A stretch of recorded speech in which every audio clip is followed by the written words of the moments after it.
సుమిత్ర గారు, మీ ఒపీనియన్ ఏంటి? ఉపాధి హామీ పథకం పేరు మార్పుకు సంబంధించి అండ్ కొన్ని సవరణలు చేశారు అంటే వాటన్నిటికి సంబంధించి ఓవరాల్ గా ఒపీనియన్ చెప్పండి బిల్లుకు సంబంధించి. ఇది అవసరమైన మార్పు అయితే నేను అనుకోవడం లేదండి. మీకు హెచ్ఎంటీవీ ప్రేక్షకులకు పాల్గొన్నటువంటి శ్రీనివాస్ గారికి, లింగయ్య యాదవ్ గారికి అందరికి నమస్తే అండి. ఇది అవసరమైనటువంటి ప్రక్రియ అని నేనైతే అనుకోవడం లేదు.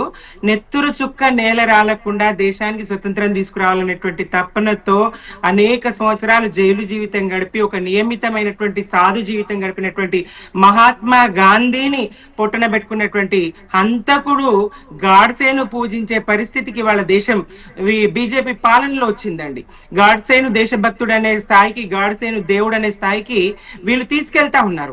గాంధీ పేరు తొలగించడంలో వీళ్ళు ఎటు రామ్ అనే పేరు చేర్చి యుగాల వెనక్కి వెళ్తున్నారా, 2047కు వెళ్తున్నారా, 2047కు వెళ్తున్నట్టు లేదు. ఆధునిక యుగంలోకి ప్రయాణం చేస్తున్నట్టు లేదు బీజేపీ వ్యవహారం. రాముడు పేరు చెప్పుకొని ఎంతకాలం రాజకీయాలు చేస్తారు, ఎంతకాలం విద్వేషాలను రెచ్చగొడతారు. వెనక్కి పోతున్నారా, యుగాల వెనక్కి పోతున్నారా వీళ్ళు? వికసిత్ భారత్ కాదండి, విలపిత్ భారత్. ఇవాళ భారతదేశం పేరు మార్పుతో వచ్చే ప్రయోజనం ఏంటి? పథకంలో దీన్ని వ్యవసాయానికి అనుసంధానం చేయమని, వ్యవసాయంలో కూలీల కొరత తీవ్రంగా ఉన్నదని అనేక రాష్ట్రాలు కూడా అడగడం జరిగింది, తెలంగాణ కూడా అడగడం జరిగింది. వ్యవసాయ పనుల సమయంలో ఈ ఉపాధి హామీ పనులు ఉండడం మూలంగా వ్యవసాయానికి కూలీలు దొరకక పల్లెలు చాలా ఇబ్బంది పడి. సుమిత్ర గారు, ఇందులో ఈ సవరణలో వ్యవసాయ కూలీలు అవసరమైనటువంటి ఆ పీక్ టైంలో 60 రోజుల వరకు దీన్ని ఆఫ్ చేస్తారు. ఆ టైంలో కూలీల కొరత ఉండకూడదు అన్న ఉద్దేశంతో మధ్యలో ఒక 60 రోజులు ఈ ఉపాధి హామీకి సంబంధించి ఆపాలి అన్నటువంటి నిబంధన మొన్న పెట్టిన దాంట్లో, నిన్న పెట్టిన బిల్లులో అది ఉంది. అంటే ముఖ్యంగా వ్యవసాయ పనులు పీక్ లో ఉన్నటువంటి టైంలో 60 రోజులు బంద్, ఆ తర్వాత ఉంటుంది. ప్రధానంగా 360 రోజులలో 60 రోజులు మాత్రమే వ్యవసాయానికి అనేది అయితే కరెక్ట్ కాదండి. అదైనప్పటికీ జస్ట్ కేవలం గాంధీ లాంటి మహోన్నత నేత ప్రపంచం గుర్తిస్తుంది, ప్రపంచం నివాళులర్పిస్తుంది, ప్రపంచ నేతగా చూస్తారు, శాంతి దూతగా చూస్తారు. అట్లాంటి మహాత్మా గాంధీ పేరును ఏ రకంగా వీళ్ళు తొలగిస్తారు?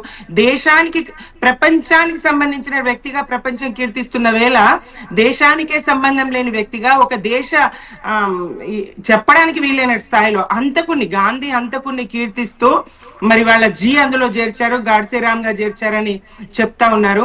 ఇదైతే ఎంత మాత్రం దేశ ప్రజలు బీజేపీ వాళ్ళు అంటున్నారు జీ అంటే గాడ్సే కాదు, గాంధీనే, గాంధీ సిద్ధాంతం, రామరాజ్యం అనేది ఆయన తపన.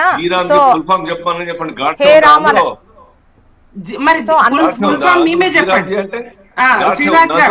శ్రీనివాస్ గారు మీరే జీరామ్ అంటే ఏంది? గ్రామీణ రోజ్గార్ అనే పేరుతోనే ఆ యొక్క ఫుల్ ఫామ్ ఉంటది. జీ అంటే గాడ్సే అంటే ఎట్లా అర్థం కాదు. మీరు మహాత్మా గాంధీ పేరు తొలగించాల్సిన అవసరం ఏమో. గాడ్సే పేరు ఎట్లా తీస్తారు మీరు?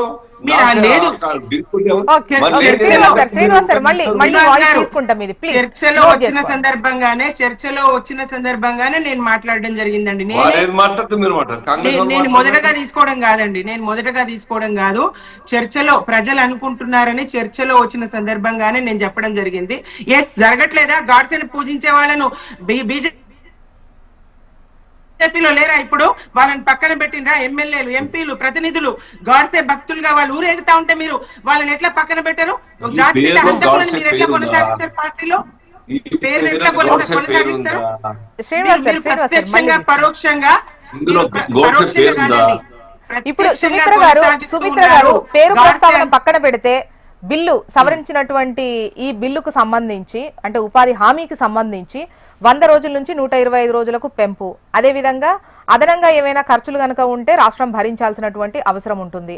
అండ్ వ్యవసాయ పనులు పీక్ లో ఉన్నటువంటి టైంలో 60 రోజులు ఉపాధి హామీ పనులు ఉండవు. సో వీటన్నిటికి సంబంధించి ఇందులో ఇంకా కొన్ని ఉన్నాయి, వాటి పట్ల మీ అభిప్రాయం చెప్పండి. ఇప్పుడు ఉపాధి హామీ పథకం 125 రోజులు చేసిన ఓకే, ప్రత్యామ్నాయ మార్గాలు ఇంకా ఎంతకాలం ప్రజలు కూలి పనులు చేసుకునే స్థాయిలో ఉండాలి, దానికి ప్రత్యామ్నాయం ప్రజలకి ఒరిగేట్టుగా చూడాల్సినటువంటి అవసరం ఉంటది. ఈ ఉపాధి హామీ పనుల వల్ల సరే కొంతమేర గ్రామీణ వ్యవస్థ, ఆర్థిక వ్యవస్థ కొంత ఇదైనప్పటికీ దీనికి సంబంధించి పటిష్టంగా జరిగేట్టుగా కొన్ని చోట్ల హాజరు సరిగా వేయకుండా, కొన్ని చోట్ల పాల్గొనకుండా, కొన్ని చోట్ల నామమాత్రంగా జరిగేటట్టుగా ఇట్లాంటివి జరుగుతున్నాయి. ప్రధానంగా గ్రామానికి సంబంధించి ముఖ్యమైనటువంటి పనులు, అవసరమైనటువంటి పనులు చేయించే దిశగా ఉండాలి. పేదరిక నిర్మూలనకు ప్రత్యామ్నాయ మార్గాలు కూడా వెతకాల్సినటువంటి అవసరం ఉన్నది. గ్రామీణ ఆర్థిక వ్యవస్థను పరిపుష్టం చేయడానికి ఇంకా ఏం చేయాలో చేస్తే అది వికసిత భారత్ అవుతుంది. కానీ ఇంకా మీరు కూలీలు చేసుకునే బతకండి అనే స్థాయికి నెట్టడము విలపిత భారత్ అయితే వికసిత భారత్ కాదండి. దేశం వెనక్కి పోతున్నది. మోడీ గారి పాలనలో ముందుకు కాదు. వీళ్ళు ప్రస్తుతంలో కాదు, భవిష్యత్తు గురించి ఆలోచన చేస్తారు. వీళ్ళు ఇప్పుడు పేరు మార్చినట్టు భవిష్యత్తులో వచ్చేటువంటి ప్రభుత్వాలు పేర్లను మార్చవా? పేర్లను మారుస్తూ పోవడమే పాలన.